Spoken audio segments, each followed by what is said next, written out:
Bleach episode 25, The Master, and episode 26, Black. This one starts off, episode 25 starts off, Squad Zero is facing the Quincy's, and Ichibi is facing Yawich. As we see Ichibi show his true powers and his sword, that is just stuff that paints black all over the screen. This fight is Ichibi versus Yawich, and we see Ichibi finally get serious, and it seems like Squad Zero is finally taking some W's and is defeating the Quincy's up until Yawich tips the scale and takes all the power from the Quincy's below into himself and spreads it upon the Quincy's as they grow their wings and tip the scale against Squad Zero, showing that Squad Zero looked like they had the win, but it's not looking good for them now. This episode is so beautiful, especially when Yawich uses the move where he takes the powers from the Quincy's below up to the Royal Palace and distributes it to his fellow Quincy's above. And then episode 26, Black, the Core 2 finale,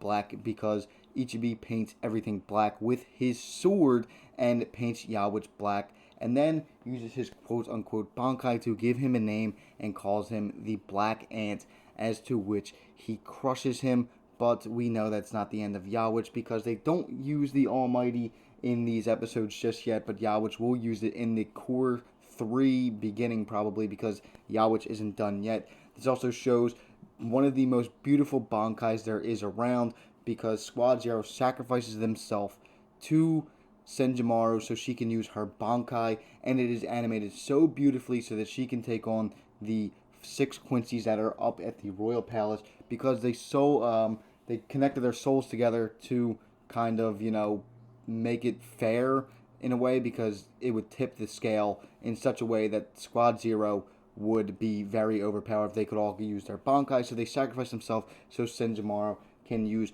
her Bankai. One of the most beautiful Bankai that I have ever seen in the series, and I cannot wait for Core 3. We will see the Almighty, and we will see the confrontation between Ichigo and Yawich again. I cannot wait for Core 3. It just has me asking for more. This episode, the OST is just playing and stuff. It is just so beautiful, these 2 episodes, and they did these so freaking perfectly, and I cannot wait for Core 3 in 2024.